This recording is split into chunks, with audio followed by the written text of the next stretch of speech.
Welcome to the Deep Dive.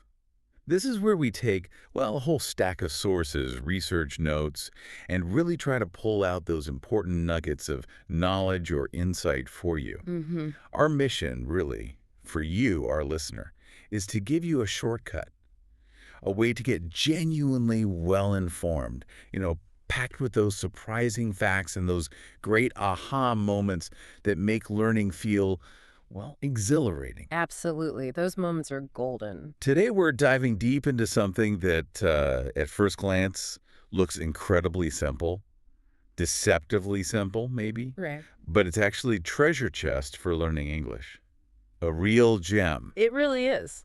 Okay, let's unpack this. We're talking about just one sentence, a single intriguing sentence that, on the surface, it sounds like maybe a line from an old joke or a classic movie. Yeah, you can almost hear it in black and white. Exactly. But trust us, it's so much more than that. It's like a miniature drama packed into a few words. A linguistic puzzle, too. And a profound life lesson, Oh. all rolled into one. So the sentence we're going to really explore today, piece by piece, is this one. If you play that piano, I'll marry you. Laughed the female millionaire. But the janitor's daughter did. Wow. Just hearing it like that, it lands, doesn't it? Doesn't it just immediately grab you? Yeah. It's dramatic, it's kind of funny, it's powerful. Definitely surprising. Undeniably surprising, yeah. And like you said, maybe even a hint of romance or high stakes, at least. Mm-hmm. High stakes. But beyond just the story it tells, this sentence is just a goldmine for understanding English itself. Yeah. How it works. Absolutely. So we're going to unlock it word by word, idea by idea, explore why this seemingly simple string of words is so rich, so compelling. Get ready to discover just how much meaning, emotion, and linguistic cleverness can be packed into just, 19 words? 19 words, you're in a lot of heavy lifting. It's truly fascinating, isn't it? How something so concise can just hit you with such immediate impact. This sentence is, well, it's a remarkable example of how English can tell a whole story, evoke such a range of feelings and ideas. Right. From, that casual dismissiveness of the wealthy person to the quiet determination of the underdog figure, Right. all within that tight structure. It's got the humor, the power A dynamics. tangible sense of power dynamics, yes. And that genuine surprise factor that just flips everything you expect. Totally. And of course, that underlying, well, maybe romance, maybe just a dramatic challenge. It's ambiguous. That capacity for meaning in so few words, Mm-hmm. that's what makes learning English so exciting, isn't it? Uh, And so engaging. It is. It's not just about lists of vocabulary or grammar rules. It's about seeing how the grammar, the specific words chosen, and our own imagination kind of intertwine. Right, to create these really vivid pictures. Exactly. So throughout this deep dive, we'll be carefully, teasing out these key elements, the sharp contrast between the characters, the specific grammar that sets up the drama, and of course, that completely unexpected twist at the end, to really show you how much can be communicated with such economy of language. It's like a master class in making every word count. Precisely. And I think you'll find it quite illuminating. Okay, let's dive right into the heart of it then. The characters. Or maybe not characters in a novel sense, but these social roles introduced immediately. The archetypes. Yeah, archetypes. First, millionaire. Now, okay, we all know the literal definition, right? Someone with $1 million, pounds, euros, whatever. Sure, the financial bit. But for this story, the money itself isn't really the interesting part, is it? It's the implied meaning. Absolutely, the connotations. In this context, millionaire immediately conjures up, well, glamour, huge privilege, and this undeniable air of just casual authority. Like their words just carry more weight, even when they're joking. Exactly. This isn't just someone rich. It's someone operating in a world of luxury, influence, maybe unchecked power. Mm-hmm. And then, bam, the sentence hits you with the contrast. The janitor's daughter. Such a stark contrast. So we hear janitor, We know the job, right? Cleaning, maintaining a building, basic essential work. Humble work, often invisible work. But janitor's daughter, that phrase paints a much bigger picture, doesn't it? It screams humility, working class roots, maybe a life of quiet service. And like you said, maybe invisibility, especially in the millionaire's world. Yeah. So it's not just about money versus no money. It's a huge gap in social standing and perceived value in what society expects from them. A chasm, really? And this stark, almost jarring juxtaposition.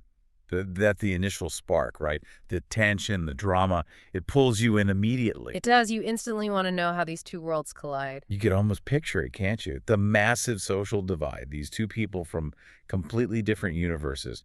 And the question is, what happens next? And building right on that tension, what's really remarkable is how English uses its grammar, its structure, to push the story forward, to set up that collusion. Ah, the grammar bit. Okay. Let's focus on the challenge itself. The millionaire says, if you play that piano, I'll marry you. Now, you'll probably recognize this straight away. It's a classic. Conditional sentence. Exactly, a conditional sentence. Specifically, the first conditional. Right. The if this, then that will happen one. Precisely. Its basic job is really elegant. It links a present action or condition to a likely or even certain future result. Cause and effect, possibility, and consequence. Okay. Now, for anyone learning English, getting these conditionals down, especially the first conditional, it's just crucial. Oh, absolutely. You use them all the time. All the time. They're at the heart of expressing complex ideas, making plans like, if it rains, I'll take an umbrella. Or warnings, if you touch that stove, you'll get burned. Exactly. Or, like in our story, setting these very clear, maybe audacious conditions. Right. Audacious is a good word for it here. But what makes this conditional so interesting here is that it's framed as a challenge, almost a dare. Yeah, not a serious offer. No way. And it relies on a future outcome that, for the millionaire, must feel completely impossible. Or at least something she can just dismiss. Right. She doesn't expect anyone to actually do it. So it sets up an expectation, a seemingly playful but firm condition. And the rest of the story just pivots against that. Understanding these structures lets you talk about possibilities, scenarios, the whole web of cause and effect. Which is essential for communication. Absolutely. And that expectation, that whole dramatic setup you just described, it gets completely demolished, doesn't it? By a killer ending. But the janitor's daughter did. Boom. Just like that. This is the twist, right? The moment the whole thing just flips, our expectations get turned upside down. Not just once, but maybe multiple times. Right. Because the one who seemed in charge, the wealthy millionaire making this casual challenge, Thinking there are no real stakes, no real intention behind it. probably assumes her social status makes her immune to such a silly promise. Yeah. But instead, the girl from the background, the one nobody noticed. The invisible one, she steps up and surprises everyone. This reversal, this is a perfect example of Irony. irony. Exactly. And irony, at its core, is when the actual outcome is the complete opposite of what you expected or what was intended. It's more than just a surprise, though. Right. If you got that deeper layer of meaning, a clever subversion of reality, often used to highlight contrasts or add that sharp edge of humor or make a really profound point. Or a critical one. Or a critical one, yeah. Yeah. Understanding irony is it's critical for getting the nuances in English. Whether you're reading a novel, watching a witty show, or just listening to people talk. Because people use it constantly. Constantly. Yeah. And often to say more than the literal words suggest.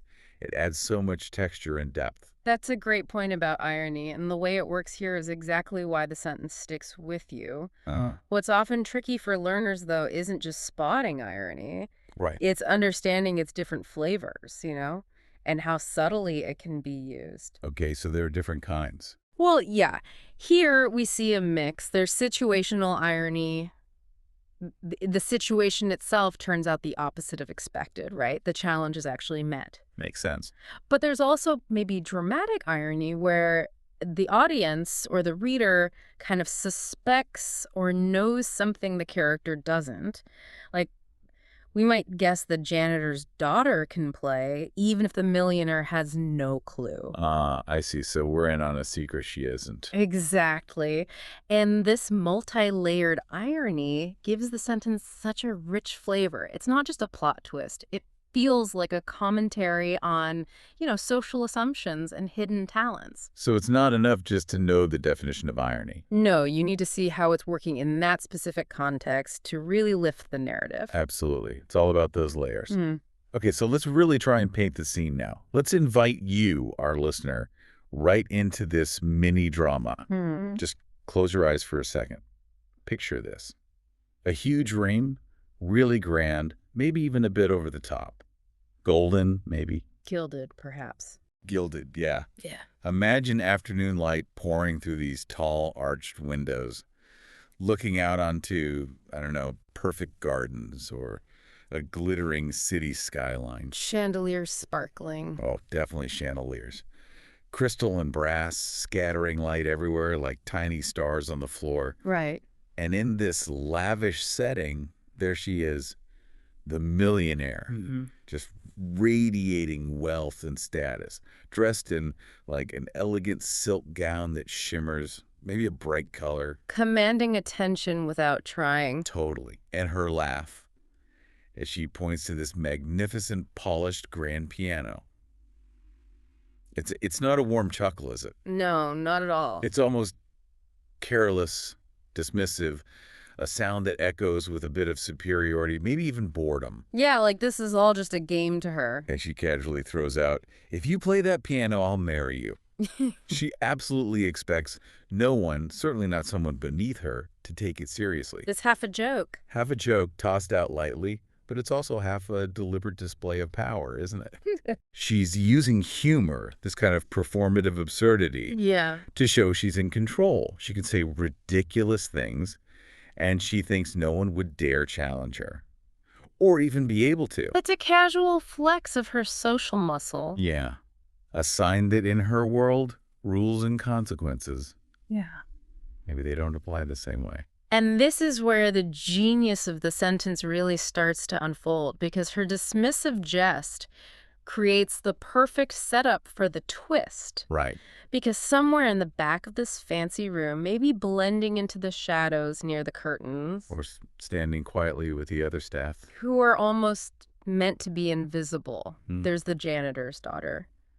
Quiet, unassuming, probably completely unnoticed by the glittering crowd. The total opposite of the millionaire's flamboyance. Exactly, yet she hears the challenge, and here's the critical point.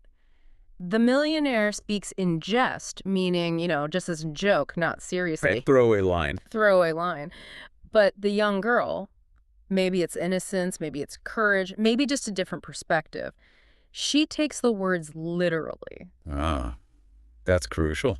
And this, for English learners, is such a vital cultural and linguistic note. In English-speaking cultures, tone and intention matter just as much as the words themselves. Oh, yeah. Sarcasm, irony, jest. Yeah. They're everywhere. Everywhere. And misinterpreting them can lead to big misunderstandings. The millionaire's dismissive joke, said with all that casual power, is about to boomerang back because someone dared to take her at her word. The social subtext is just palpable, isn't it? The powerful saying things without consequence and the powerless finding a way to act. Absolutely. That dynamic is so central. And let's zoom in for a second on that tiny but incredibly powerful word at the very end. Yeah. Did. Ah, yes. Did. But the janitor's daughter did. In English, this little word is doing so much work, it's a fantastic example of ellipsis. Ellipsis, where words are left out. Exactly. Left out because the meaning is totally clear from the context. Instead of saying the whole clunky phrase, the janitor's daughter did play the piano. Which would sound repetitive and awkward. Totally awkward. English just lets us use did, and boom, the meaning is instant, clear. Right. Now, this isn't just about saving breath, is it? The effect of using ellipsis here is huge. It makes it much punchier. Much more dramatic, concise, impactful. Imagine the full phrase, it would just kill the surprise, the elegance. It would flatten it completely. English uses ellipsis all the time for efficiency and impact. Makes things sound more natural, gives it rhythm. You hear it constantly in conversation. Like, are you going? Yes, I am. Not, yes, I am going. Exactly. Or, finished your work. Yes, I have. Yeah. It avoids that clumsy repetition. It makes communication flow better, more powerfully. It's sophisticated in a way. It is. For learners, recognizing ellipsis helps you really get the flow and conciseness native speakers use. Mm. It shows how much meaning can be packed into one little word if the context is right.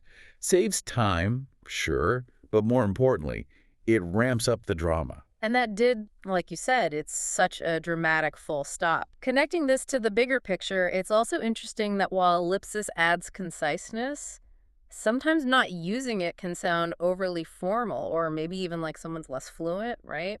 Oh, that's a good point. Learners might repeat the full phrase because they're not sure if ellipsis is okay there. Exactly. It's a fine line between being clear and being concise.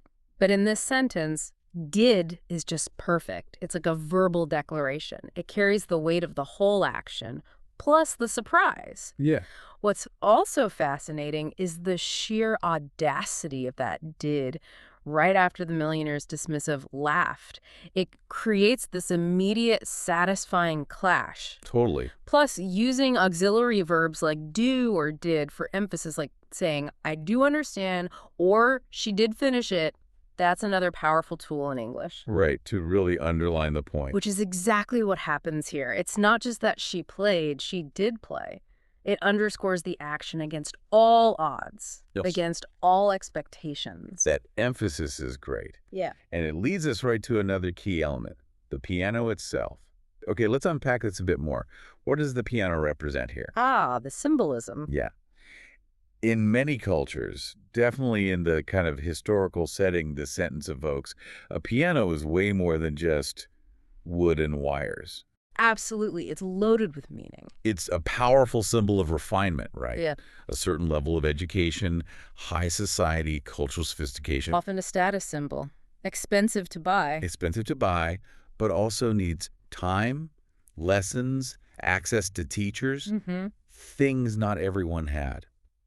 Piano lessons were a staple for the upper classes, a way to show cultivation. So for the janitor's daughter to just sit down at that piano, it's not just about making music. Symbolically, it's a huge act. An act of defiance, maybe. Oh. Or aspiration. Both, perhaps. It's like crossing this invisible but very real boundary between social classes, stepping into a world that wasn't meant for her, according to society's rules. It taps into that classic theme. One of the great themes in English literature, drama, life itself, right? Crossing social barriers. Think of Cinderella, Eliza Doolittle, Pygmalion, yeah. or even modern stories about breaking glass ceilings. Her sitting at that piano is like a physical act, showing this hidden talent, this deep desire, or maybe just raw capability. I mean, think about the weight of that action. Not just the sound she's about to make, but the unspoken challenge she's throwing down against all the assumptions, all the rules, all the dismissive laughter in that fancy room. Indeed. The piano becomes the stage, literally and metaphorically. And what's really fascinating and speaks to something deep in English storytelling is the assumption she faces, the underestimation. Ah, yeah. Underestimation. Because when her fingers touch the keys, the story implies the sound isn't clumsy, right? It's the opposite. Graceful, confident. Maybe even more beautiful, more technically brilliant than anyone, especially the millionaire, could have possibly imagined. Which brings us to that key word, underestimate. Thinking someone is less capable, less talented, less smart than they really are. And the millionaire's challenge, born from that dismissive laugh, clearly came from underestimating the girl completely. She probably assumed only people like her, people with money and fancy lessons, could possibly play like that. Right. And what's really compelling here is how much English-speaking cultures in their stories just love the underdog. Oh, definitely. The person who comes from nowhere. Defies all expectations, surprises everyone. These stories resonate so deeply in books, movies, sports, business, Everywhere. because they tap into universal themes, right? Hidden potential, resilience, spirit triumphing over expectations, the idea that talent isn't limited by your background. And this sentence just captures that underdog story perfectly in 19 words. It does. It reminds us that ability isn't exclusive to any class. It's a timeless lesson baked into English storytelling, a counter-narrative to those perceived limits. So after digging into all that, what does it all really mean for you, our listener? Beyond just the story itself, why does this one sentence, "If you play that piano, I'll marry you," laughed the female millionaire, but the janitor's daughter did? Why does it stick with us? Why is it such a great learning tool? Yeah, why does it pack such a punch? It's because it brilliantly compresses so many layers. Humor, irony, grammar, culture, all packed into just a few words. Let's maybe dive a bit deeper now into exactly why it resonates and what specific lessons it offers, moving beyond the surface. Okay, where should we start? Well, reason one, maybe the most foundational for learners, is its brilliant use of a core grammatical structure. The first conditional again. Exactly. The millionaire says, "If you play that piano, I'll marry you." Perfect textbook first conditional. If plus present tense, will plus base verb. We touched on it, but yeah, let's look at its utility. It's not just simple cause and effect. It's about expressing real possibilities and likely outcomes in the future. Things that could actually happen based on the if. All right. Now, the basic structure seems simple, but learners sometimes trip up, don't they? Oh, yeah. Common mistakes. Like putting will in both parts. Mm. If you will play, I will marry you.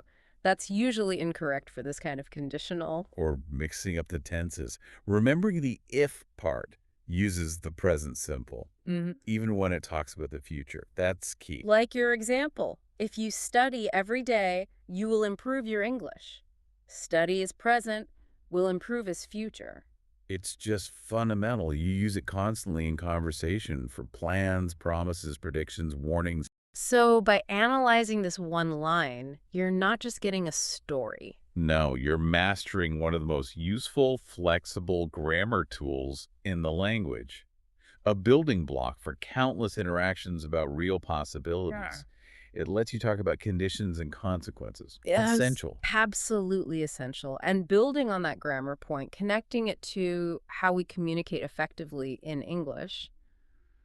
The second reason this sentence hits so hard is its masterful use of dramatic contrasts. Ah, the contrasts again. They're everywhere here. English storytelling thrives on these juxtapositions, and this sentence just serves them up beautifully, like a little play. You've got the powerful millionaire versus the humble janitor's daughter. Huge visual and social contrast. Wealth versus perceived poverty. Explicit power versus quiet humility. And expectation versus surprise. Exactly. These clear opposites, they don't just add interest on the surface, they create this dynamic tension that makes the story so memorable, so vibrant. They highlight the conflict, right? So the twist feels bigger. Precisely. And English speakers use this technique all the time in jokes, witty comments. Novels, arguments. Even news reports. Contrasting profits with wages to make a point about inequality, for example. Right. These contrasts aren't just style, they're powerful tools. They grab the listener's emotions, their intellect, they make the narrative pop. Yeah, you start noticing them everywhere once you look. I challenge you, listener, start spotting these contrasts in stories, conversations.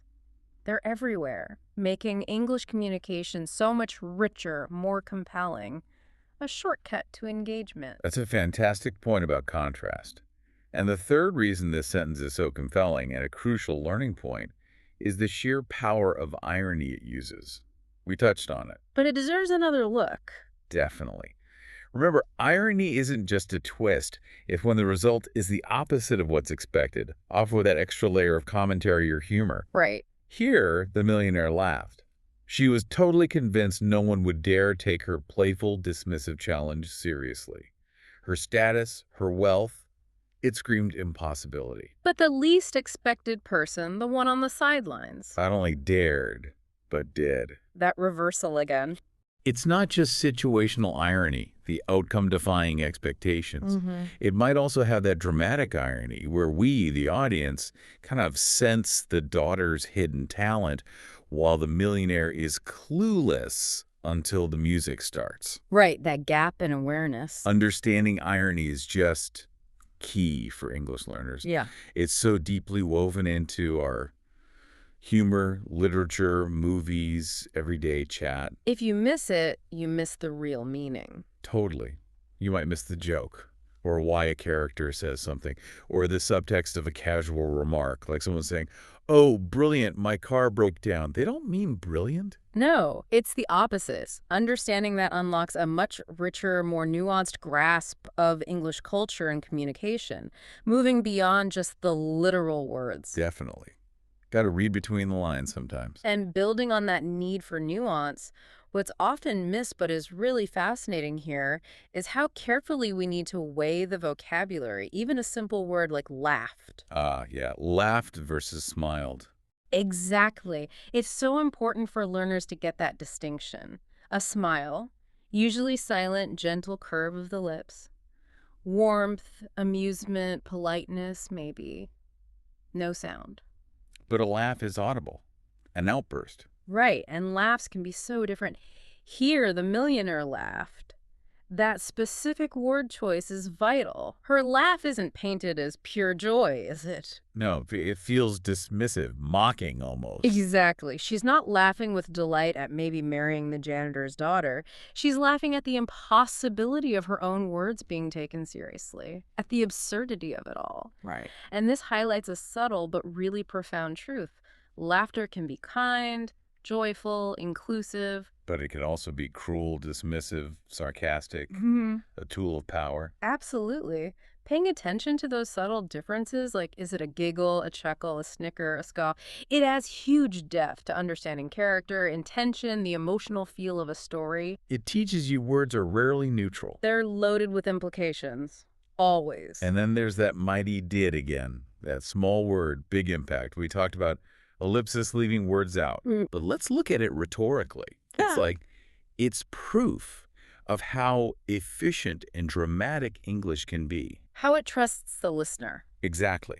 English often drops the repetition, trusting you, the listener, to fill in the blanks from the context. It's like inviting you to participate in finishing the thought. It's not just about being brief. It's about elegance, impact, sophistication. Right. The deeper lesson is, sometimes less really is more, especially in English. One concise word can carry the whole weight of an action, an idea. It gives it that punch. A sudden, unexpected punch. A finality that a longer phrase would just water down.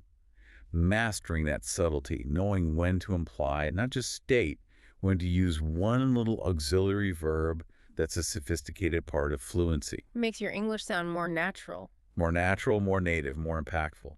It shows that understanding language isn't just knowing words, but appreciating the artful economy of how they're used for maximum effect. The linguistic mic drop, as you said. Exactly, the linguistic mic drop. What an image. And if we connect all this, pull it together. This short sentence, it goes beyond just grammar and words, doesn't it? It offers this profound life lesson. It works as a powerful metaphor. A metaphor for learning English. Yeah, for learning English itself.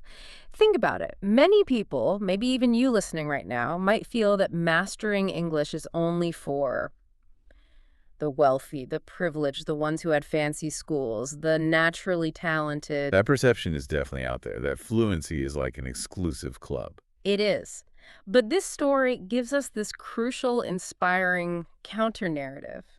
Often it's the underestimated learner, the one who comes quietly from the background, maybe without all the obvious advantages, maybe struggling more visibly, Yeah. who ends up surprising everyone, and most importantly, surprising themselves with their fluency, their confidence. Like the janitor's daughter. Yeah. Overlooked, dismissed. Exactly. Like her, you too can step forward, metaphorically touch the keys of the language, and create this music of communication that maybe nobody expected, not even you. And it's not magic. It's about that persistent effort, maybe hidden talent finding its moment, and the courage to just act. Your background doesn't dictate your language potential. Your willingness to engage, to try, to keep playing. That's what matters. That's a powerful connection. It's about human spirit, determination, mirrored in this simple sentence. Exactly. Okay, let's unpack this one last time and bring it all together. Right. What's the final takeaway from this weirdly captivating sentence? If you play that piano, I'll marry you. I left the female millionaire, but the janitor's daughter did. Yeah, what's the bottom line? We started by saying it looks like a playful throwaway line from a rom-com or something. Right. But as we've dug deeper, it just becomes so much more, doesn't it? A mini masterclass in grammar, storytelling, culture, and life. All wrapped up together. It showed us how one conditional sentence can create suspense, set the stakes. How irony twists expectations, not just for laughs, but for real social commentary. And how English, with just a few words, can paint these vivid pictures. Grand rooms, distinct characters, dismissive laughs, genuine surprise, the beauty of music crossing barriers. It's the power and elegance of language used well. Totally. And what's truly fascinating here, and I really hope you felt this too, listener, is how directly this story can speak to your own journey learning English. Yeah. How so? Well, maybe you felt underestimated too. Maybe people, maybe even you yourself, have doubted your ability to get the grammar right or the pronunciation or just feel confident speaking. Those feelings are super common. They can hold you back. They really can, but just like the janitor's daughter, you absolutely can surprise everyone. The real secret, like the story shows, isn't wealth or privilege or natural talent. It's courage, consistent practice, and just the willingness to step up and try even when it feels challenging, even when you face metaphorical, dismissive laughter. All right. That's where the transformation happens, where fluency and confidence are built. Your potential isn't about where you start. It's about your commitment to the journey. That's incredibly empowering. Yeah. Let's revisit that piano symbol one last time for our final thought. Okay. For the millionaire, that piano. It was probably just furniture, right? To prop. A thing to make a joke about. Something to be laughed at, dismissed, no consequence. But for the janitor's daughter, it was totally different. It was an opportunity. A chance. A chance to show hidden talent, rise above expectations, literally change her story, create her own music. Mm-hmm. And that, dear listener, that is exactly how learning English can be for you. Some people look at English, see its complexity, its idioms, its sounds, and think, oh, that's too hard, too exclusive, not for me. They see the challenge as insurmountable. Right. But if you make that choice, that courageous choice to just sit down, metaphorically, put your hands on the keys of vocabulary, grammar, practice, and just begin to play. Step by step. Step by step, word by word, sentence by sentence. You'll quickly find you can create something amazing. Your own fluency, your own confidence, your own authentic voice in English. This raises an important question then for you, listener, right now. What are you waiting for? Good question. Just like the janitor's daughter, take that next step. Don't wait for permission. Don't wait for the perfect moment. What could that step be? Pick up one new word today. Just one. And use it. Say it 3 times in conversation, even if it's just talking to yourself. Okay. Practice a conditional sentence out loud, maybe one about your own goals. Like confidently say to yourself, if I practice every day, I will become fluent. Say it like you mean it. Exactly. That simple act of speaking, engaging, taking the challenge seriously. That's where the magic starts. And remember this as you keep going. Language, just like music, isn't really about where you start or what fancy tools you have. What's it about then? It's about how bravely and how persistently you decide to play.